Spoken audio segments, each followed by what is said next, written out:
की बात कार्यक्रम में प्रधानमंत्री ने G20 शिखर सम्मेलन और चंद्रयान-3 की सफलता का किया उल्लेख। इसरो के YouTube लाइव चैनल पर 80 लाख से ज्यादा लोगों के जुड़ने की सराहना। छात्रों से G20 के तहत विश्वविद्यालयों में होने वाले कार्यक्रमों से जुड़ने की अपील।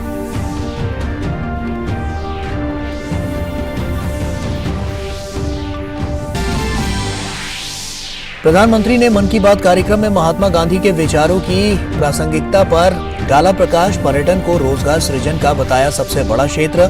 हाल में 2 भारतीय स्थलों के विश्व धरोहर स्थल में शामिल होने पर देशवासियों को दी बधाई।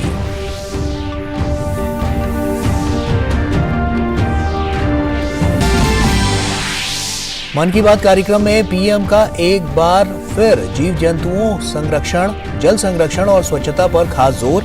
1 अक्टूबर सुबह 10 बजे सभी नागरिकों से स्वच्छता के लिए 1 घंटे श्रमदान करने की अपील। 11 राज्यों को 9 नई वंदे भारत ट्रेन की सौगात। प्रधानमंत्री नरेंद्र मोदी ने वीडियो कॉन्फ्रेंसिंग के जरिए दिखाई हरी झंडी। रेल यात्रा को आधुनिक, सुगम और अधिक आरामदायक बनाने की दिशा में अहम कदम।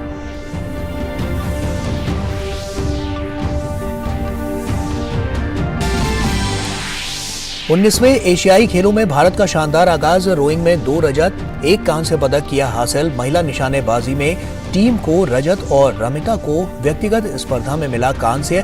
बांग्लादेश को 8 विकेट से हराकर भारतीय क्रिकेट महिला टीम भी फाइनल में पहुंची।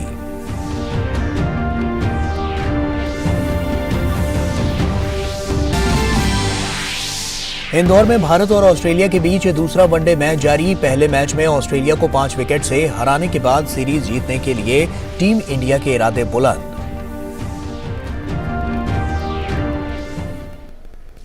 नमस्कार, आप देख रहे हैं डीडी न्यूज। आपके साथ मैं हूं गौरव श्रीवास्तव। प्रधानमंत्री नरेंद्र मोदी ने मन की बात की 105वीं कड़ी के जरिए देशवासियों से अपने विचार साझा किए। प्रधानमंत्री ने G20 शिखर सम्मेलन और चंद्रयान-3 की सफलता का जिक्र किया। उन्होंने G20 के तहत विश्वविद्यालयों में होने वाले कार्यक्रमों से छात्रों से जुड़ने की अपील की। साथ ही पर्यटन को रोजगार सृजन का सबसे बड़ा क्षेत्र बताते हुए हाल में 2 भारतीय स्थलों के विश्व धरोहर स्थल में शामिल होने का भी जिक्र किया। उन्होंने आज बदलती वैश्विक परिस्थितियों और चुनौतियों के बीच गांधी जी के विचारों को प्रासंगिक बताया। भारत के चंद्रयान-3 मिशन की सफलता और G20 शिखर सम्मेलन की सफल मेजबानी इन दिनों चर्चा का विषय है। प्रधानमंत्री नरेंद्र मोदी ने मन की बात कार्यक्रम में इन दोनों ऐतिहासिक घटनाओं की चर्चा करते हुए कहा कि ज्यादातर लोगों ने इसी से संबंधित संदेश और पत्र भेजे हैं। एक तरफ जहां लाखों लोग चंद्रयान-3 के चांद पर उतरने के अलग अलग माध्यमों से साक्षी बने, वहीं दिल्ली का भारत मंडपम G20 शिखर सम्मेलन की सफल मेजबानी के लिए लोगों में लोकप्रिय हो गया। भारत ने अपनी अध्यक्षता में अफ्रीकी यूनियन को पूर्ण सदस्य बनाकर अपने नेतृत्व का परिचय दिया। प्रधानमंत्री नरेंद्र मोदी ने कॉलेज के छात्रों से G20 के तहत विश्वविद्यालयों में होने वाले कार्यक्रमों से जुड़ने की अपील की। साल भर तक देश के अनेकों यूनिवर्सिटीज में G20 से जुड़े कार्यक्रम हुए। अब इसी श्रृंखला में दिल्ली में एक और एक्साइटिंग प्रोग्राम होने जा रहा है, G20 यूनिवर्सिटी कनेक्ट प्रोग्राम। इस प्रोग्राम के माध्यम से देश भर के लाखों यूनिवर्सिटी स्टूडेंट्स एक दूसरे से जुड़ेंगे। इसमें IITs, IIMs, NITs और मेडिकल कॉलेजेस जैसे कई प्रतिष्ठित संस्थान भी भाग लेंगे। मैं चाहूंगा कि अगर आप कॉलेज स्टूडेंट हैं तो 26 सितंबर को होने वाले इस कार्यक्रम को जरूर देखिएगा, इससे जरूर जुड़िएगा। भारत के भविष्य में, युवाओं के भविष्य पर इसमें बहुत सारी दिलचस्प बातें होने वाली हैं। मैं खुद भी इस कार्यक्रम में शामिल होऊंगा। G20 समिट के दौरान भारत मध्य पूर्व यूरोप आर्थिक गलियारा पर सहमति बनी। पीएम ने गलियारे का जिक्र करते हुए कहा कि आने वाले समय में ये विश्व व्यापार का आधार बनेगा। G20 की अध्यक्षता के दौरान 1 लाख से भी अधिक डेलीगेट्स भारत आए, जिससे उनकी रुचि भारत में बढ़ी। पीएम ने 27 सितंबर को होने वाले विश्व पर्यटन दिवस की चर्चा करते हुए कहा कि अगर कोई क्षेत्र सबसे ज्यादा रोजगार पैदा करता है तो वह है पर्यटन का क्षेत्र। पर्यटन को कुछ लोग सिर्फ सैर सपाटे के तौर पर देखते हैं, लेकिन पर्यटन का एक बहुत बड़ा पहलू रोजगार से जुड़ा है। कहते हैं सबसे कम इन्वेस्टमेंट में सबसे ज्यादा रोजगार अगर कोई सेक्टर पैदा करता है तो वो टूरिज्म सेक्टर ही है। टूरिज्म सेक्टर को बढ़ाने में किसी भी देश के लिए गुडविल, उसके प्रति आकर्षण बहुत मैटर करता है। बीते कुछ वर्षों में भारत के प्रति आकर्षण बहुत बढ़ा है और G20 के सफल आयोजन के बाद दुनिया के लोगों का इंटरेस्ट भारत में और बढ़ गया है। साथियों, G20 में 1 लाख से ज्यादा डेलीगेट्स भारत आए।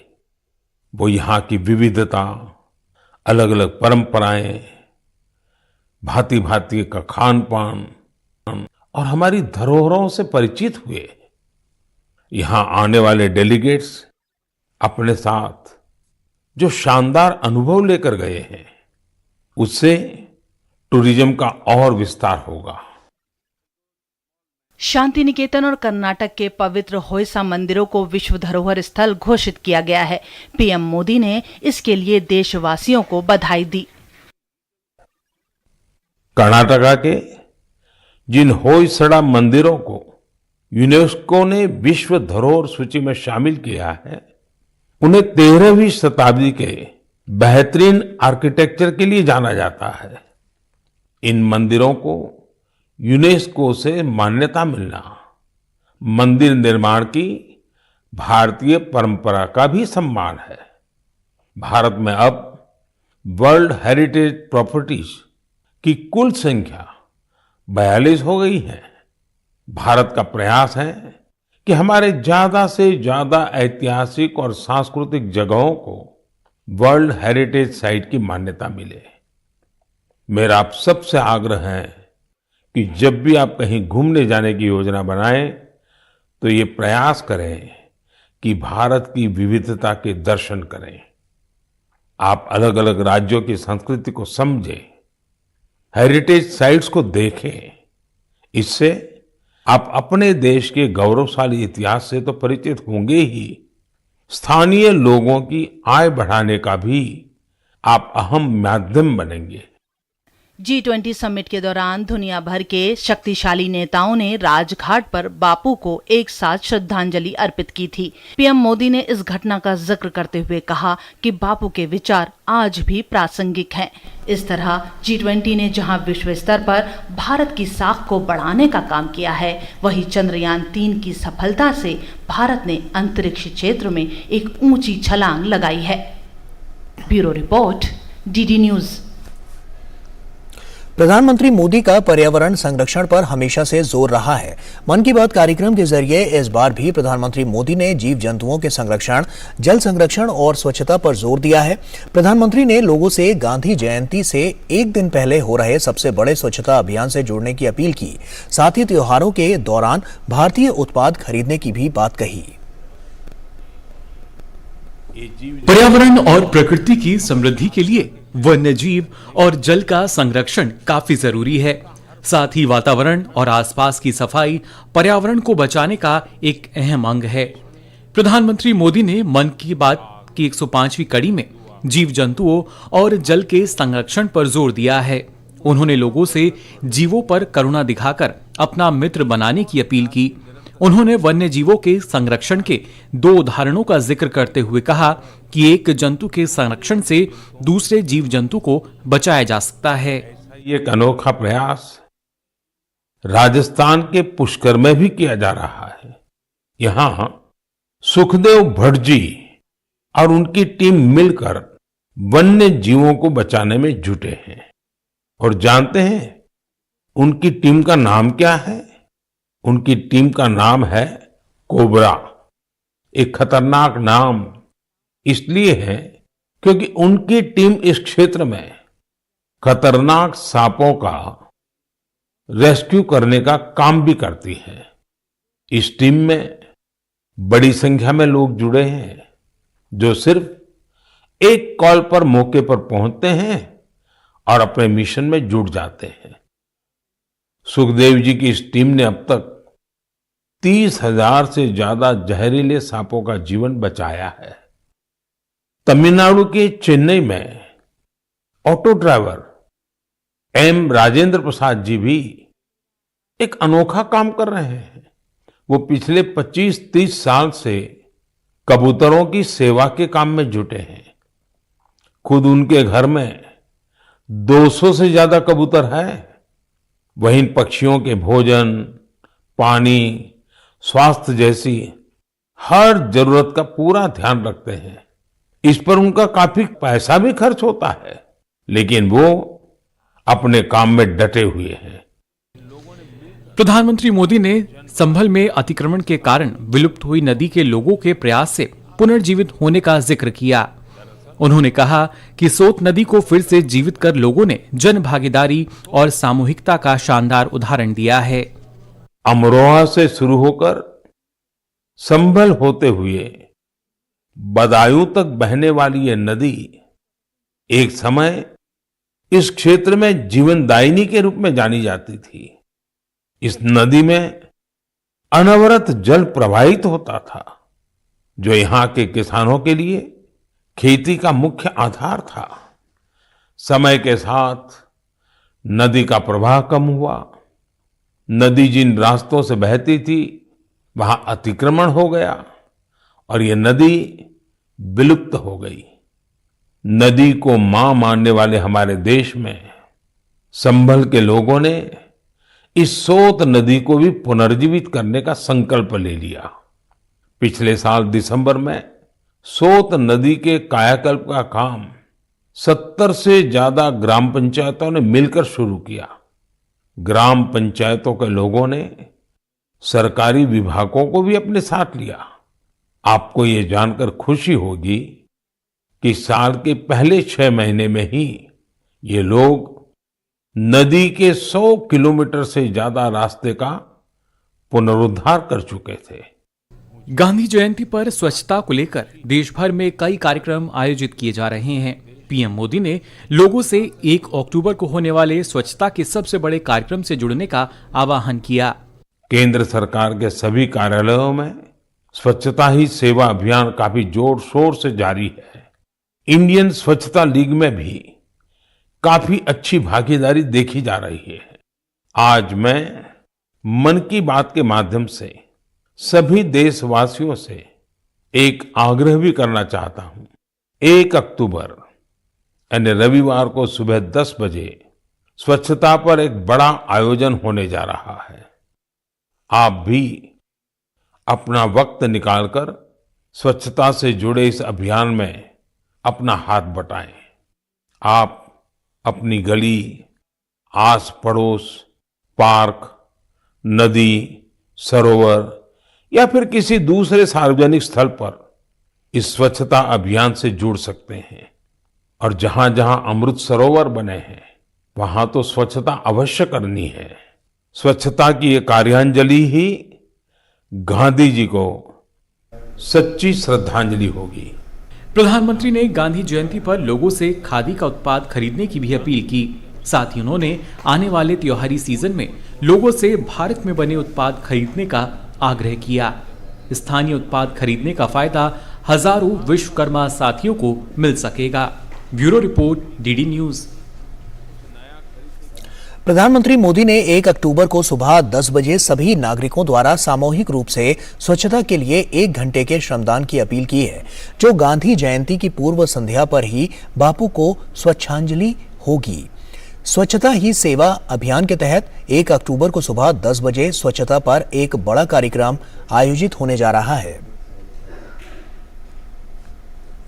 और वक्त यहाँ एक छोटे से ब्रेक का है, जल्द लौटता है। चाची, कल्याण भव, सुखी भव और सबसे जरूरी आशीर्वाद आयुष्मान भव। वो तो मोदी सरकार सबको दे रही है। देश के धनी आदमी जिस प्रकार से आरोग्य की सेवा प्राप्त कर सकते हैं, अब मेरे देश के गरीब को भी वही सेवाएं उपलब्ध होनी चाहिए। शुरू हो रहा है आयुष्मान भव अभियान। 17 सितंबर से आयुष्मान आपके द्वार का तीसरा चरण। मोबाइल से ही बन जाएगा आयुष्मान कार्ड। आयुष्मान मेला आयोजन, जहां कई बीमारियों की होगी मुफ्त जांच और इलाज। अंगदान शपथ पंजीकरण, जिससे हमारे बाद भी किसी और को मिले जीवन। रक्तदान शिविर और आयुष्मान सभा का आयोजन। इन सुविधाओं का लाभ उठाने नजदीकी आयुष्मान हेल्थ और वेलनेस सेंटर पर जाएं। अब होगा जन जन आयुष्मान। प्रधानमंत्री नरेंद्र मोदी ने आज 11 राज्यों को वंदे भारत ट्रेनों की सौगात दी। पीएम मोदी ने इन ट्रेनों को वीडियो कॉन्फ्रेंसिंग के जरिए हरी झंडी दिखाई। उन्होंने कहा कि देश में आधुनिक कनेक्टिविटी विस्तार का यह अभूतपूर्व अवसर है। इंफ्रास्ट्रक्चर विकास की ये गति और स्केल 140 करोड़ भारतीयों की आकांक्षाओं से बिल्कुल मैच कर रही है और यही आज का भारत चाहता है।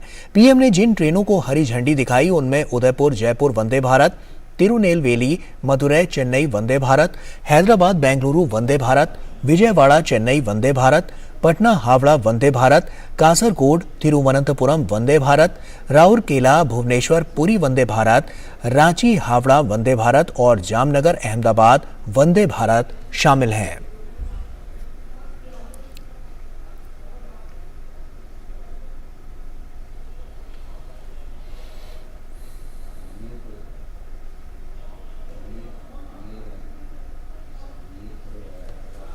और आइए सीधे विज्ञान भवन का रुख करते हैं। आपको बता दें कि अंतर्राष्ट्रीय अधिवक्ता सम्मेलन में गृह मंत्री अमित शाह संबोधित कर रहे हैं।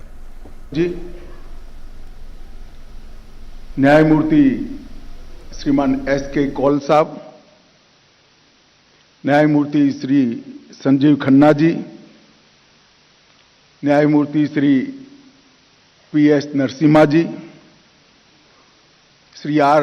Venkataramani, solicitor attorney general of India, Shri Tushar Mehta, solicitor general of India, आज जिनके निमंत्रण पर मैं यहां आया हूं, श्री मनन कुमार मिश्र, अध्यक्ष bar council of India, Shri Apoorva Sharma, Shri Peter D Maynard, Shri Samuel Townland, Shrimati Lubna Shuja, Shri S. Prabhakaran और आज भारत के न्याय जगत की सेवा करने वाले यहां आए हुए सभी भाइयों बहनों और इस इंटरनेशनल कॉन्फ्रेंस में आए हुए कई देशों से आए हुए प्रतिनिधि बंधु भगिनीगण, आप सभी को मेरा नमस्कार। मुझे एक बार किसी बहुत अच्छे वक्ता ने बताया था कि किसी भी वक्ता की परीक्षा कब होती है।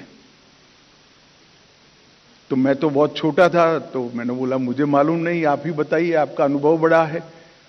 तो उन्होंने कहा समय से लंबे चले हुए कार्यक्रम में अंतिम जब बोलना होता है तभी परीक्षा होती है। और आज मुझे परीक्षा देनी है, मगर आप लोग चिंता मत करिए, मैं कुछ ही चीजों पर मेरे विचार रखने के लिए यहां पर आया हूं, क्योंकि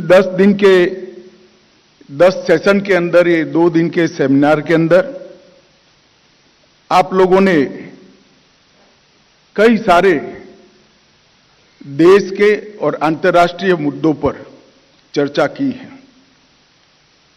global law for global issue, social media का न्याय जगत पर प्रभाव जो हमारे देश में सबसे ज्यादा है, इंटेलेक्चुअल प्रॉपर्टी राइट्स के बारे में चर्चा, आर्टिफिशियल इंटेलिजेंस से खड़े होने वाले खतरे और उसके प्रभाव के बारे में चर्चा, 10 के 10 टेक्निकल सेशन को मैंने ध्यान से देखा है। मैं मनन जी को और उनकी टीम को बहुत बहुत बधाई देना चाहता हूं, क्योंकि टॉपिक का सिलेक्शन ये बहुत रिलेवेंट है और भारत जैसे बढ़ते हुए देश के लिए बहुत जरूरी है। आज बार काउंसिल ने यहां पर विधि रत्न पुरस्कार भी दिया है और मैं बड़े मन से कहना चाहता हूं, पुरस्कार ऐसे लोगों को दिया है जिनको पुरस्कार देकर मैं अपने आप को गौरवान्वित समझता हूं।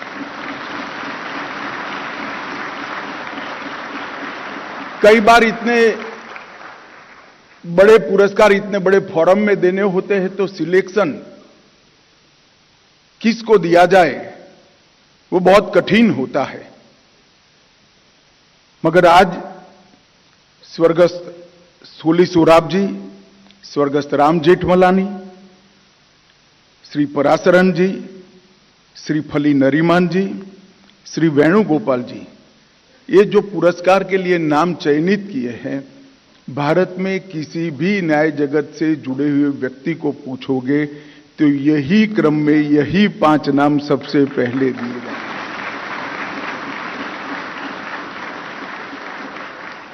मैं स्वर्गस्थ सोली सोराब जी और राम जेठमलानी जी की ओर से, उनके परिवारजन आए हैं। सोली साहब की तो धर्मपत्नी इस आयु में स्वयं आई हैं और पराशरन जी के परिवार से भी परिवारजन आए हैं और श्री फली नरीमन और वेणुगोपाल जी स्वयं इस आयु में यहां आए हैं। मैं इनकी भारत के न्याय जगत के को समृद्ध बनाने के लिए, रिलेवेंट रखने के लिए और समय अनुकूल बनाने के लिए जो सेवाएं हैं, इसको मन से प्रशंसा करते हुए उनको बहुत बहुत बधाई देना चाहता हूं। मित्रों, कॉन्फ्रेंस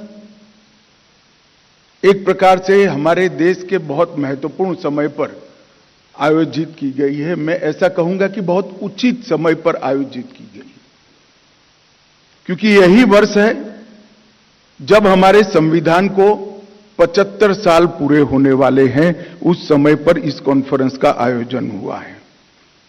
यही वर्ष है जो क्रिमिनल जस्टिस सिस्टम के हमारे मुख्य 3 कानून, आईपीसी, सीआरपीसी और एविडेंस एक्ट, वो तीनों कानून को भारत की संसद आमूल चूर परिवर्तन कर रिलेवेंट बनाने जा रही है। वही ये वर्ष है।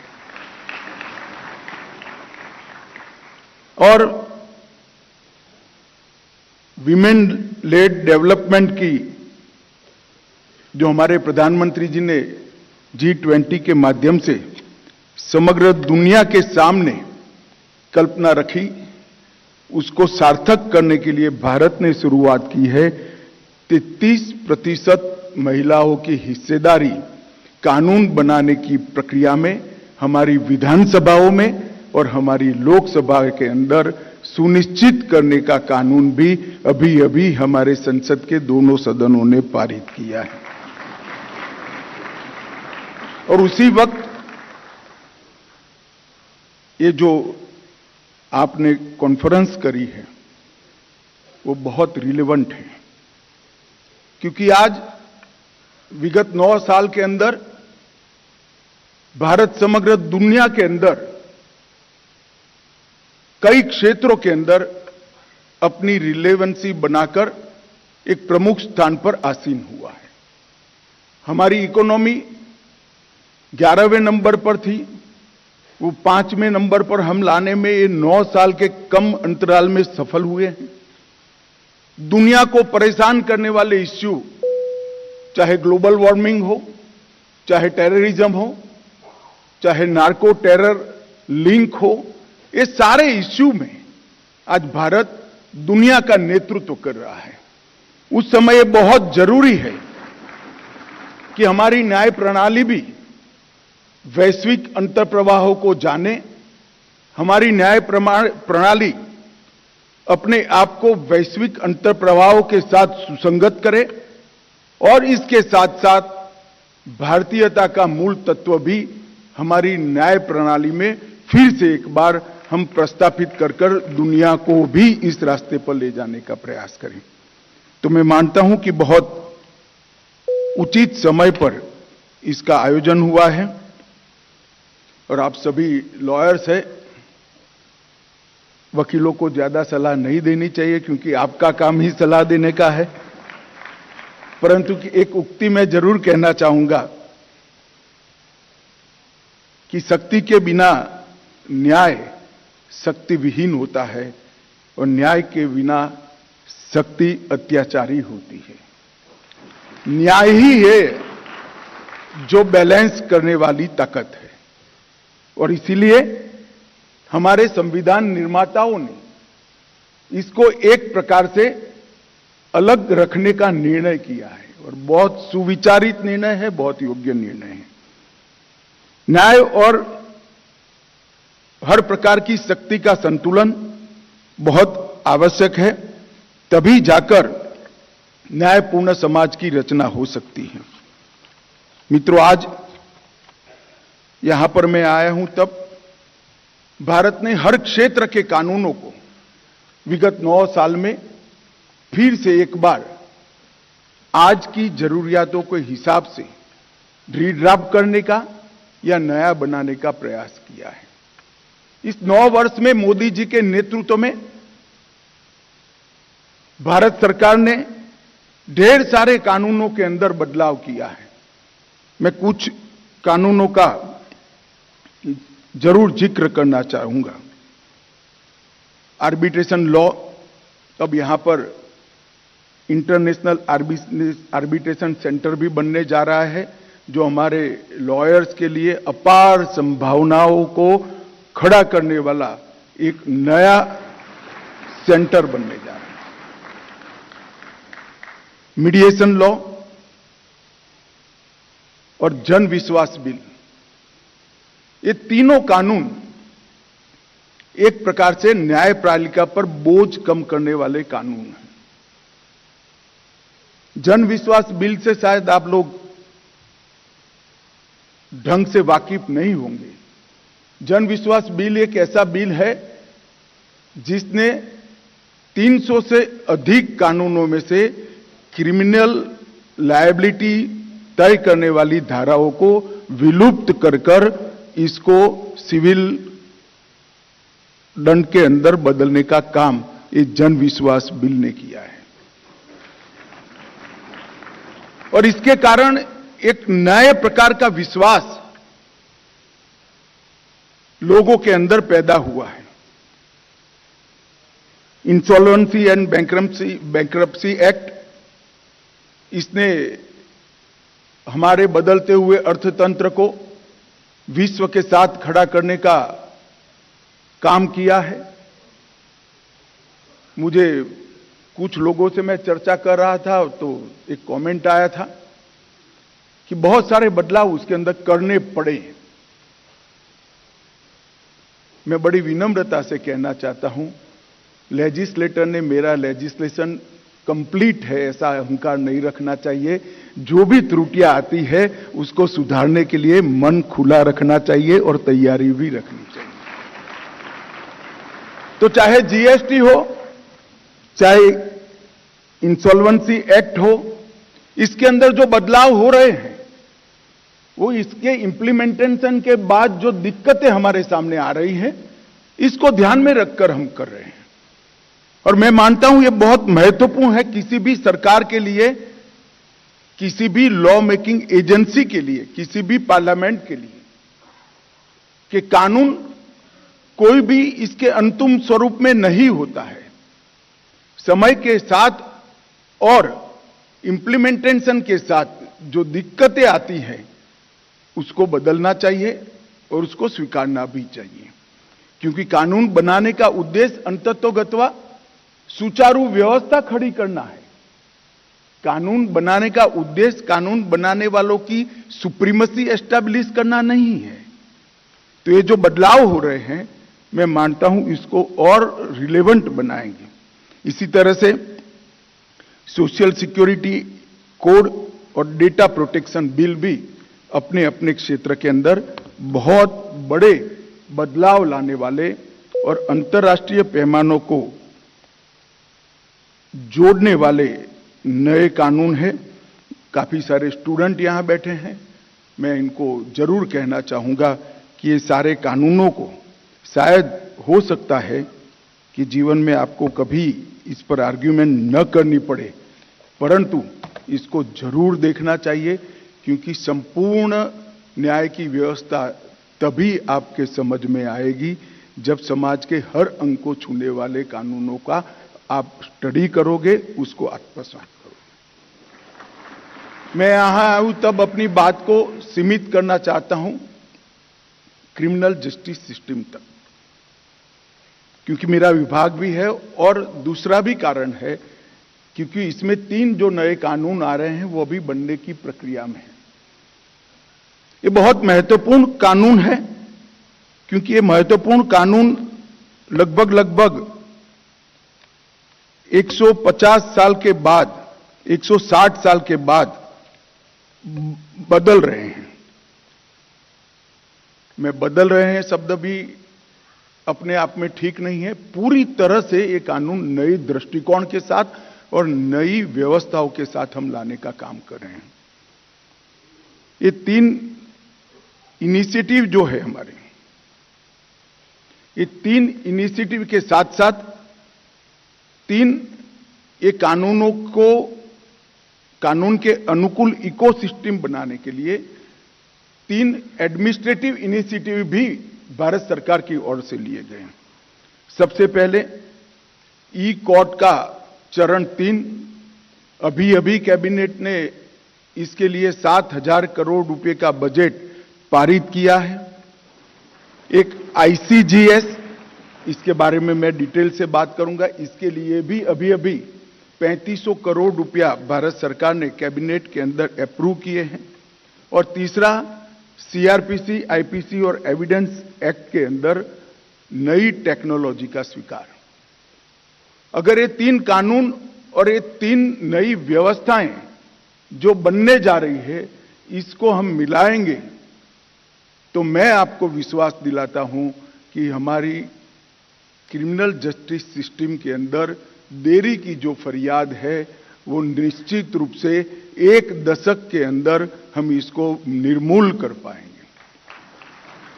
मित्रों, हमारे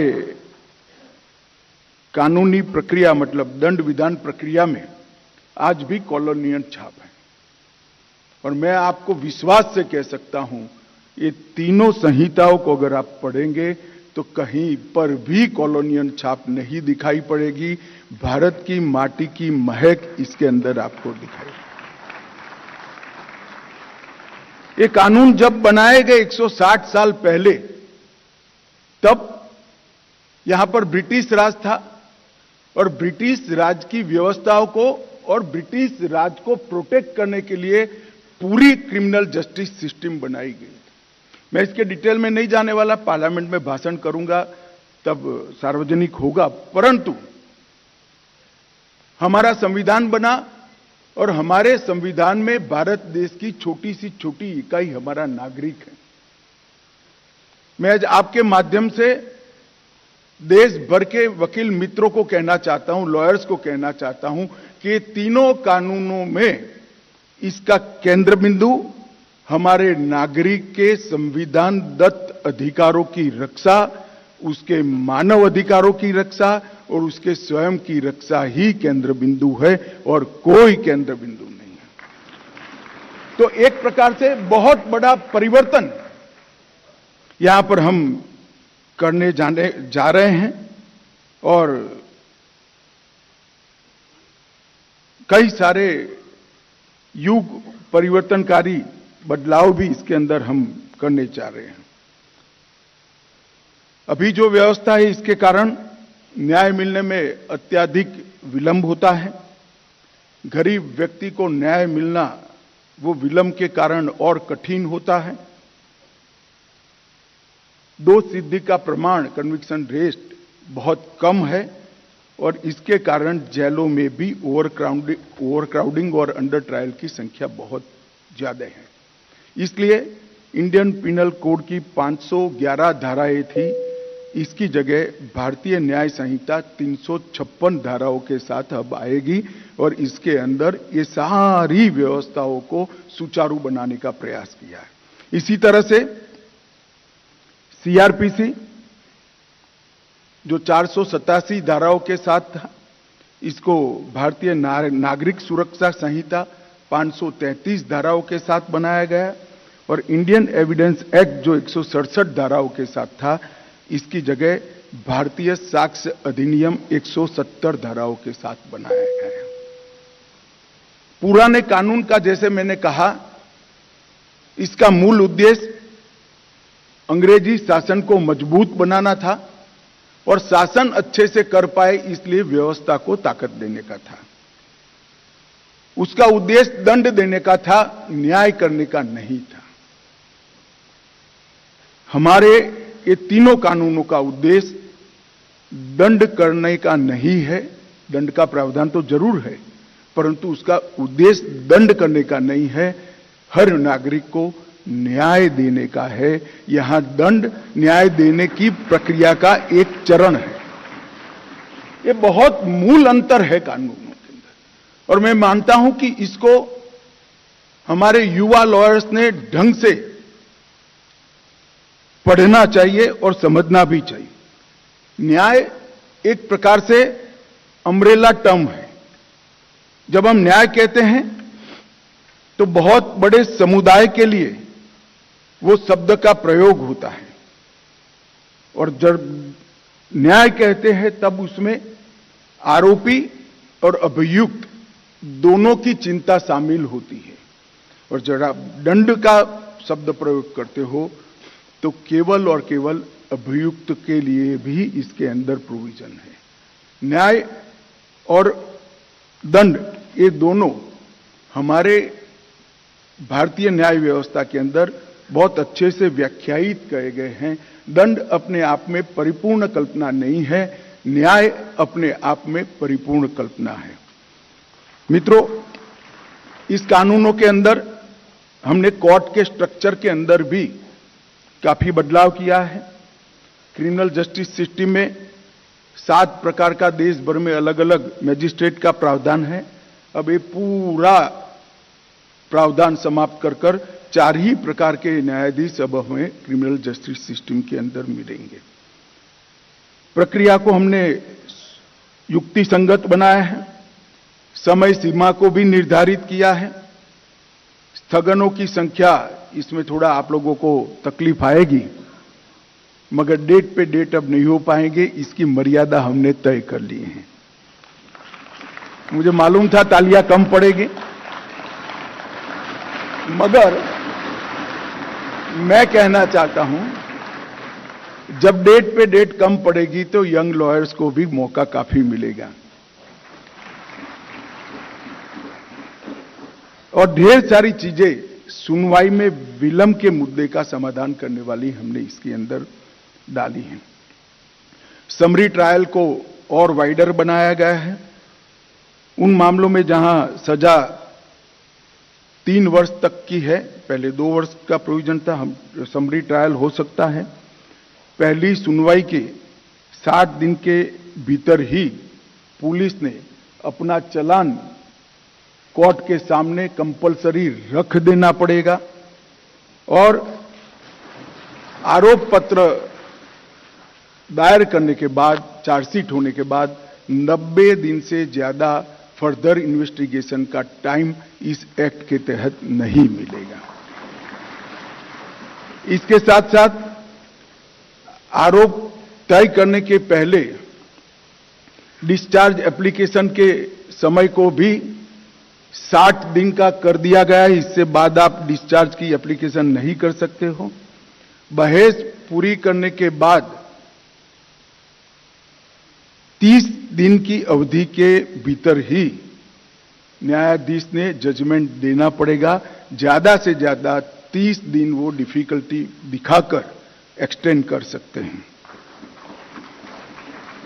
सिविल सर्वेंट के सामने जो प्रोसिक्यूशन होता है, कई दिनों के तक उसकी परमिशन नहीं आती है, हमने ये प्रावधान कर दिया है कि 120 दिन में अगर परमिशन नहीं आई है तो ग्रांटेड माना जाएगा और प्रोसिक्यूशन चालू हो जाएगा। सिविल सर्वेंट, एक्सपर्ट और पुलिस अधिकारियों का कहीं एक कलेक्टर के नाते एक टाडा के केस में ऑर्डर करा है, वो चीफ सेक्रेटरी बन जाएंगे तब गवाही देने जाते हैं, कुछ याद नहीं होता है और इसके कारण ही केस लंबित रहते हैं। हमने तय कर दिया है कि फाइल को देखकर अभी जो कलेक्टर होंगे वो ही, या तो अभी जो डीएसपी होंगे वो ही गवाही देंगे और क्रॉस में भी वो ही जाएंगे। ट्रायल इन एब्सेंसिया प्रोक्लेम्ड ऑफेंडरों को अनुपस्थिति की स्थिति में भी मुकदमा चलाने का हम प्रावधान कर रहे हैं। बाद में वो हाई कोर्ट में उसको चैलेंज कर फिर से ट्रायल के लिए नीचे जा सकते हैं। और हमने टेक्नोलॉजी के बढ़ावा देने के लिए भी ढेर सारे प्रोविजन हमारे कानून के अंदर कर दिए हैं। दस्तावेजों की परिभाषा में बहुत विस्तार किया है। इलेक्ट्रॉनिक और डिजिटल रिकॉर्ड को कानूनी मान्यता दी है। डिजिटल डिवाइस पर उपलब्ध मैसेज को कानूनी मान्यता दी है और समन्स भी एसएमएस से लेकर ईमेल तक हर प्रकार की इलेक्ट्रॉनिक तरीके से अब कानूनी रूप से वैध माने जाएंगे। वारंट्स भी वैध माने जाएंगे। शिकायतकर्ता और गवाहों का परीक्षण ऑनलाइन हो पाएगा। साक्ष्यों का रिकॉर्डिंग भी ऑनलाइन कर पाएंगे और अपीलीय कार्यवाही भी सारी की सारी हम ऑनलाइन कानूनन कर रहे हैं। और सभी पुलिस थानों में और न्यायालयों में एक इलेक्ट्रॉनिक रजिस्टर रखकर इसको तर्कसंगत बनाने की सारा प्रोविजन भी अब रूल्स के अंदर आएगा।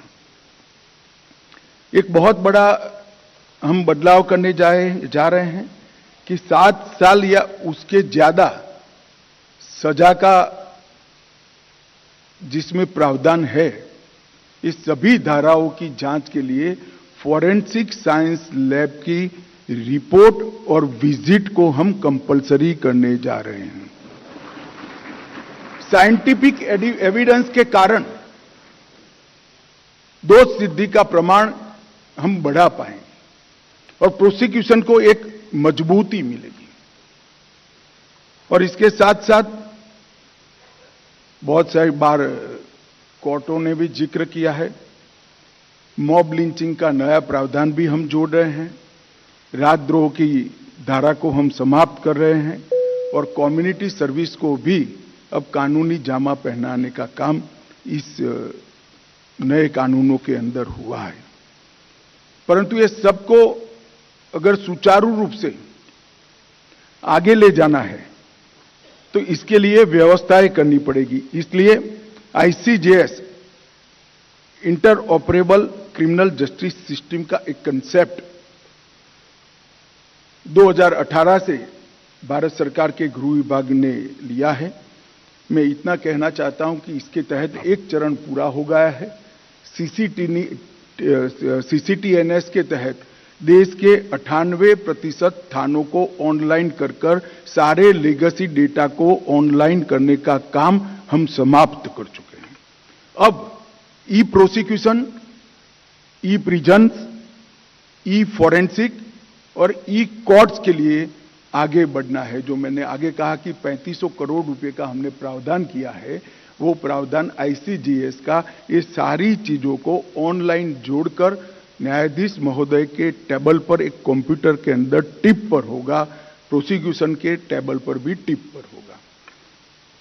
लगभग अब तक 32 करोड़ से अधिक डेटा को ऑनलाइन कर दिया गया है। सीआईएस के 14 करोड़ से अधिक निचली अदालत के डेटा को भी ऑनलाइन कर दिया गया है। 2 करोड़ कैदियों के डेटा को ऑनलाइन कर दिया गया है और 1 करोड़ प्रोसिक्यूशन के डेटा को भी इसमें ऑनलाइन कर दिया गया है और 17 लाख से अधिक फॉरेंसिक के डेटा को भी अभी ऑनलाइन कर दिया गया है। अब इसका दूसरा चरण चालू होगा। एक कानून भी संसद पारित करेगी और दूसरा चरण भी आएगा। कानून के अंदर जैसे जैसे कोर्ट की और प्रोसिक्यूशन की तैयारी तकनीक की दृष्टि से समाप्त होगी, हम कोर्ट को, शहर को, जिले को और पूरे स्टेट को नोटिफाई करते जाएंगे और क्रमशः पूरी व्यवस्था इलेक्ट्रॉनिक व्यवस्था हो जाएगी। मित्रों, ई कोर्ट्स लगभग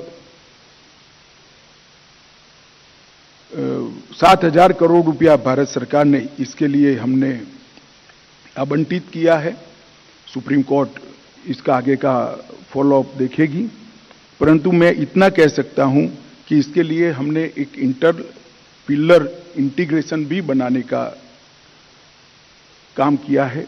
one stop solution, track child, immigration visa, foreign registration tracking system, वाहन और सारथी, लाइसेंस की information, cyber crime against women and children portal, ये सारों को भी इस सिस्टम के साथ हमने जोड़ दिया है। और विश्लेषणात्मक डेटा के लिए investigation tracking system for sexual offence, national database on sexual offenders, national database on human traffic offenders, crime multi agency centre, national cyber crime reporting portal और इंटीग्रेटेड मॉनिटरिंग ऑफ टेररिज्म, ये सारी व्यवस्था already ये 4 साल के अंदर हमने समाप्त कर दी है। अब जब कोर्टों का और प्रोसिक्यूशन एजेंसियों का तकनीक की दृष्टि से अपग्रेडेशन हो जाएगा, ये सारी व्यवस्थाएं इसके साथ आईसीजीएस के माध्यम से जुड़ जाएगी। एक प्रकार से बहुत बड़े बदलाव की ओर हमारा क्रिमिनल जस्टिस सिस्टम जा रहा है। न्यायिक सुधार के लिए भी ढेर सारी चीजें तय हुई है, परंतु मैं इसके बहुत डिटेल में जाना नहीं चाहता। मैं आज यहां आया हूं तब देश भर के लॉयर्स को एक अपील करना चाहता हूं, चाहे आप क्रिमिनल जस्टिस सिस्टम के क्षेत्र में प्रैक्टिस करते हो या न करते हो। एज अ लॉयर ये तीनों कानून ऑनलाइन उपलब्ध हैं। मैंने बार काउंसिल के अध्यक्ष मनन जी को भी पत्र लिखा है कि इसमें लॉयर्स का सुझाव अगर समय रहते भारत की संसद की गृह विभाग की स्थायी समिति को मिल जाता है तो बिल को हम बदल सकते हैं, समय पर बदल सकते हैं। इसी तरह से मैं सभी लॉयर्स को आज बार काउंसिल के इस फंक्शन के माध्यम से अपील करना चाहता हूं कि इसको आप डिटेल देखिए, क्योंकि डे टू डे दिक्कतें को आप जितना समझ सकते हो इतना कोई नहीं समझ सकता। आपके सुझाव बहुत मूल्यवान हैं। भारत सरकार के गृह सचिव को आपके सुझाव भेजिए और वो सुझावों पर हम कानून को अंतिम स्वरूप देने के पहले जरूर विचार करेंगे। मैं स्वयं देखूंगा, इसका मैं आपको बताऊंगा। मित्रों, एक प्रकार से तीनों कानून हमारी दंडिक न्यायिक प्रक्रिया को बहुत लंबे समय तक आमूलचूल परिवर्तन कर लंबे समय तक सिटीजन सेंट्रिक बनाने का प्रयास है। और मैं चाहता हूं कि इसमें सारे स्टेक होल्डर्स इन्वॉल्व हो, अपने सुझाव दे और एक प्रकार से तीनों कानूनों को कंप्लीट करने का प्रयास करना चाहिए। नरेंद्र मोदी जी का बड़ा आग्रह है कि कोई भी कानून तभी परिपूर्ण होता है, कोई भी कानून तभी अच्छा बन सकता है जब स्टेक होल्डर कंसल्टेशन मन से किया जाए। इसको हमने संसद की भी साइट पर है, गृह विभाग की भी साइट पर है। मैंने बार काउंसिल को भी पत्र लिखकर भेज दिया है। ढेर सारे न्यायमूर्तियों को भी मैंने व्यक्तिगत रूप से पत्र लिखे हैं। मेरा आप सभी से आग्रह है कि कानून बनने की प्रक्रिया का आप भी हिस्सा बने, क्योंकि जो डे टू डे दिक्कतें आने वाली है उसको आप ज्यादा समझ सकते हैं, परंतु टेक्नोलॉजी को स्वीकार करना पड़ेगा। क्रिमिनल जस्टिस सिस्टम को, फॉरेंसिक साइंस को एक उचित सम्मान देना पड़ेगा और हम सब ने संकल्प करना पड़ेगा कि देरी न्याय के लिए ठीक नहीं होती है। न्याय, सच्चा न्याय वही होता है जो समय पर उपलब्ध हो जाता है। इसके लिए हम सब ने साथ में आकर काम करना पड़ेगा। एक प्रकार से आज मुझे इतनी बड़ी कॉन्फ्रेंस में बहुत सारे इश्यू पर बोलना चाहिए था, परंतु ये मेरे इस तीनों कानून को बहुत अच्छा बनाने के लिए मेरा स्वयं का भी एक आग्रह है, प्रधानमंत्री जी का भी आग्रह है, तो मैंने ज़्यादा समय क्रिमिनल जस्टिस सिस्टम पर लिया है। इसलिए थोड़ा तो आप लोगों को मैं आप सबसे विषय को भी डाइवर्ट किया है और विषय को लिमिटेड एरिया को ही मैंने कंसंट्रेट किया है, मगर मुझे लगता है कि ये जरूरी था। मैं फिर से मनन मिश्रा जी को बहुत बहुत बधाई देना चाहता हूं, क्योंकि एक ऐसे समय पर इन्होंने इंटरनेशनल लॉयर कॉन्फ्रेंस की है जिस समय पर भारत पूरे विश्व में एक आगे बढ़कर विश्व की हर समस्या का नेतृत्व करने के लिए आगे बढ़ रहा है। इस समय ये इंटरनेशनल लॉयर्स कॉन्फ्रेंस कर उन्होंने हमारी न्याय प्रक्रिया को विश्व के सुसंगत बनाने के लिए बहुत अच्छा फोरम दिया है। आप सभी का बहुत बहुत धन्यवाद। तो अंतर्राष्ट्रीय अधिवक्ता सम्मेलन का आज आखिरी दिन था और इस सम्मेलन को संबोधित करते हुए गृह मंत्री अमित शाह नजर आ रहे थे। उन्होंने आने वाले 3 कानूनों का जिक्र किया और उसमें क्या कुछ चीज़ें हैं उनका भी जिक्र करते हुए नजर आए। साथ ही उन्होंने सभी वकीलों से भी अपील की कि आप सभी लोग इस कानून को पढ़िए और अगर इसमें कोई भी खामी आपको नजर आती है तो अपने सुझाव जरूर भेजिए, ताकि कानून को जब अंतिम रूप दिया जाए तो उस दौरान आपके सुझावों का भी ध्यान रखा जाए। साथ ही उन्होंने कहा कि संविधान के 75 साल पूरे हुए हैं और 75 साल पूरे होने पर यह सम्मेलन का आयोजन किया जा रहा है। देश के निर्माण जो हुआ है उसमें कानूनी बिरादरी की भी अहम भूमिका हम सभी ने देखी है, निष्पक्ष न्याय की भी अहम भूमिका हमने देखी है और भारत आज कई ऐतिहासिक क्षणों का भी गवाह लगातार बन रहा है। इसी के साथ गृह मंत्री ने कहा कि क्रिमिनल जस्टिस में 3 नए कानून लाने का प्रयास किया जा रहा है जो कि बेहद महत्वपूर्ण है और अगर ये तीनों कानून को अगर हम एक साथ मिलाते हैं तो जो शिकायत सबसे ज्यादा हम सभी लोगों को रहती है कि न्याय जो है, जो जस्टिस है वो देरी से मिलता है, आगे आने वाले समय में ऐसा नहीं होगा क्योंकि हम उसमें कई सारे बिंदुओं को जोड़ेंगे, कई सारे अहम क्लॉज उसमें रखे जाएंगे। उन्होंने कहा कि जब ये कानून बने थे 160 साल पहले, तब खासतौर पर ब्रिटिश राज को प्रोटेक्ट करने के लिए बनाए गए थे। साथ ही इनका उद्देश्य दंड देना था, न्याय ना कि न्याय करना। तो ऐसे में अब हम जो नए कानून लेकर आएंगे उनका उद्देश्य सीधे तौर पर न्याय देना होगा, जल्द से जल्द न्याय देना होगा। ये तमाम बातें गृह मंत्री अमित शाह करते हुए नजर आए। इसी के साथ चलिए खबरों में आगे बढ़ते हैं। नई दिल्ली के विज्ञान भवन में अंतर्राष्ट्रीय अधिवक्ता सम्मेलन 2023 सम्मेलन को संबोधित करते हुए केंद्रीय मंत्री भूपेंद्र यादव ने कहा कि महिलाओं के लिए सरकार लगातार काम कर रही है और इसके तहत लेबर कोड, वेतन अधिनियम और सामाजिक सुरक्षा को लेकर सरकार ने महिलाओं के लिए सक्षम उपाय किए हैं। हमारे समय में पूरी दुनिया में जो सबसे बड़ा विषय जिसको कहा जाता है जेंडर रिस्पॉन्सिव पॉलिसी एनवायरनमेंट, उसके लिए बहुत आवश्यकता है। पिछले 9 वर्षों में माननीय प्रधानमंत्री जी के नेतृत्व में जो नए लेबर कोड भी आए हैं, जहाँ कार्यस्थलों पर महिलाओं को भाग लेना है, चाहे उनका वेजेस एक्ट हो, चाहे सोशल सिक्योरिटी कोड हो, चाहे ऑक्यूपेशनल सेफ्टी हो, सभी में महिलाओं को कार्यस्थलों पर जाने के लिए सरकार ने सक्षम उपाय अपनाए हैं। उसके साथ ही साथ कार्य करने वाली महिलाओं के लिए मैटरनिटी बेनिफिट से लेकर के जो नया साइंटिफिक एडवांसमेंट के कारण हम आजकल मेडिकल टेक्नोलॉजी में जो सैरोगेसी का विषय देखते हैं, उस पर भी सरकार प्रोग्रेसिव लॉ लाई है। वहीं केंद्रीय मंत्री अर्जुन राम मेघवाल ने प्रधानमंत्री नरेंद्र मोदी के जयपुर के दौरे के बारे में जानकारी देते हुए बताया कि अपने कार्यक्रम के दौरान प्रधानमंत्री ग्राम दादिया वाटिका में परिवर्तन संकल्प महासभा को संबोधित करेंगे। अर्जुन राम मेघवाल ने कहा कि देश में संसद की दोनों सदनों में महिला आरक्षण पास होने पर हर जगह उल्लास है। सभी महिलाएं प्रधानमंत्री मोदी को इसके लिए धन्यवाद कर रही हैं। प्रधानमंत्री जी जयपुर में आ रहे हैं, परिवर्तन संकल्प यात्रा का समापन करने के लिए। ये मुख्य विषय है और कल का दिन भी शुभ है। पंडित दीनदयाल उपाध्याय जी की जयंती है और ये हमारी जो परिवर्तन संकल्प यात्रा है, ये 4 दिशाओं से प्रारंभ हुई, जैसा कि आपको पता है।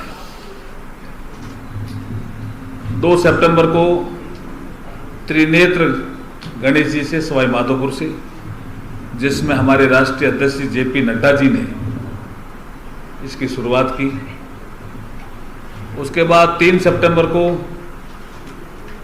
आदिवासी अंचल के बहुत पवित्र स्थान बेणेश्वर धाम से यात्रा प्रारंभ हुई। वहीं केंद्रीय नागरिक उड्डयन मंत्री ज्योतिरादित्य सिंधिया ने अरुणाचल प्रदेश में पुनर्निर्मित तेजू हवाई अड्डे का उद्घाटन किया और इस मौके पर उन्होंने कहा कि सरकार ने इस हवाई अड्डे पर 170 करोड़ रुपए का निवेश किया है। हवाई अड्डे की तारीफ करते हुए उन्होंने कहा कि ये 40,000 स्क्वायर फीट का हवाई अड्डा है और मुझे विश्वास है कि इससे विकास और प्रकृति की लहर पूर्ण रूप से तेजू तक पहुंच पाएगी। आज तेजू का ये विमानतल जो 170 करोड़ रुपए का निवेश है भारत सरकार का, 40,000 स्क्वायर फुट का विमानतल है। आप सभी ने मेरे साथ भ्रमण भी किया।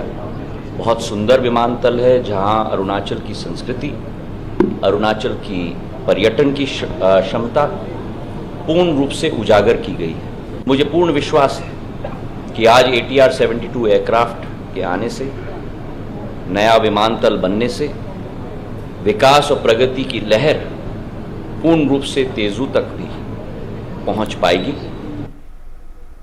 और खबरों का सिलसिला DD न्यूज पर यूं ही लगातार जारी है। फिलहाल मेरे साथ इस बुलेटिन में इतना ही। नमस्कार।